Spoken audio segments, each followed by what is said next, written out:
এবারে best batter of the tournament, best batter of the tournament তিনজন দাবিদার ছিল।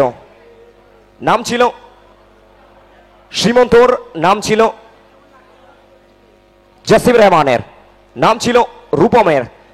সেখান থেকে সবাইকে পিছনে ফেলে best batsman of the tournament, the man from Rampurhat Simanta. সীমন্তকে রিকোয়েস্ট করবো আসবার জন্য।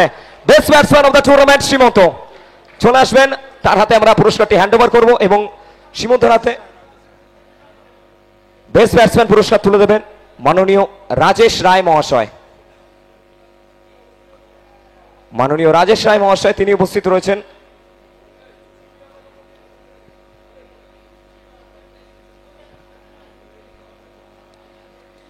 একবার সকলে মিলে করতে লোক সীমন্তের জন্য।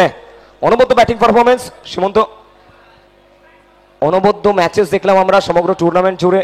সো নিজের যে ব্যক্তিগত পারফরমেন্সটা এসছে লাস্ট সিজনে, যেখানে দেখেছি সীমন্তকে থার্ড ডাউন ফোর্থ ডাউনেও ব্যাট হাতে ময়দানে আসা, কিন্তু এই সিজনে শুরুতেই একদম ব্যাট হাতে ময়দানে অ্যাজ এ ওপেনার ব্যাটার। তো নিজেকে কিভাবে ব্যাক করেছো? হ্যাঁ, সেরকম বলতে আমাদের টিমে বিশুদা নান্টুদা ওরা আজকে ছিল না, তো সেই জন্য ওপেনে আসা। তো ওপেনে এসেছি তখন একটু ভালো ব্যাট করার চেষ্টা করছিলাম, তো হয়ে গেছে। আর চেষ্টা করব যখন সামনে খেলবো তখন আরও ভালো ব্যাট করার। আর সমস্ত হেভিওয়েট টিমকে পিছনে ফেলে আজকে রানার্স আপ টিম কিন্তু ফাইনালে দোরগোড়াটা কোথাও না কোথাও একটু হলেও ছিটকে গেছে। সো ফাইনালি কোথাও কি একটু হলেও গেম প্ল্যানটা ভুল হয়ে উঠেছিল সীমন্ত?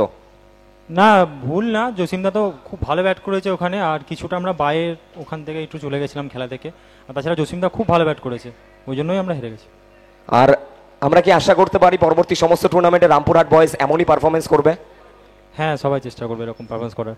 So last and final question, যেভাবে প্রত্যেকটা মানুষকে একটাই কোশ্চেন করা হচ্ছে যে এত বর্ষা এত বৃষ্টি তার মধ্যেও কিন্তু আজকে আর বিগত দিন সব মিলিয়ে বর্ষাকাপ সবকিছু মিলিয়ে কি বলবে সীমন্ত? সবাই তো বলছে এরকম বাইরে বৃষ্টি হলে এরকম খেলা ওয়েস্টবেঙ্গলে কোথাও হয় না, ওয়েস্টবেঙ্গলে কি কোথাওই হয় না। তো খুবই ভালো টুর্নামেন্ট, খুবই ভালো, যে বলার কোনো রকম নেই। So thank you all the best for the future Simanta, অসংখ্য ধন্যবাদ।